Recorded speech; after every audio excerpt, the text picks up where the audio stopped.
Reactions have continued to trail the recently approved 50% cut of transportation fare as palliative for Nigerians during the Yuletide. iBrandTV reports that some Nigerians say the policy is another form of corruption and needs to be properly investigated. Reacting to the transportation palliative measure put in place by the federal government to reduce the cost of transportation on those traveling during the Christmas and New Year period, Dr. Fidelis Ayemoba said the decision of the federal government to intervene in giving support to Nigerians was good, but the process of implementation shows that government did not do a holistic study on it. Number one is a promise. Number two is monitoring it.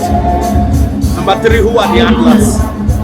There are times when government has good intentions and most probably has made their projections, but still the same unchanged set of people may still sabotage it. But if I go by the number of motor parks that were lined up, it's not enough to handle the situation of Nigeria. I wish there was a palliative that cut across all motor parks. They didn't go to motor parks to give everybody that support to do it. So the ones they pick, they'll be overwhelmed. And corruption will still show forth at the end of the day. Some respondents in the business said the intervention does not show that the federal government is going to give a level playing ground for businesses in the country to grow. Based on that, right, it's actually giving us a very negative feedback from customers, because we have customers walking in here and saying, oh, are you part of the palliative that was given? And if we say, oh, no, we're not, they tend to leave. Right, at least this is actually affecting our revenue right now, because it's not helping us grow. Okay, as regards to palliative issues from federal government, we have been giving the palliative since on the 23rd, and we will not end till on the 4th of January. So, like you rightly saw, some guests in the Owerri bus, they actually got their palliative before the bus proceeded on the journey. While some in the Asaba bus now that's about leaving, they've all gotten their palliative.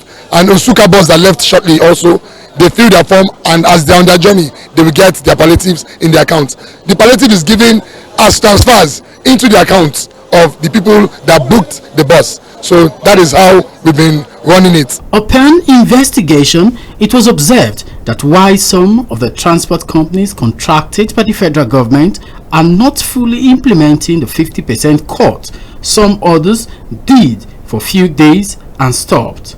The 50% cut in transportation is expected to expire on the 4th of January 2024. iBrandTV reporting for iBrandTV News.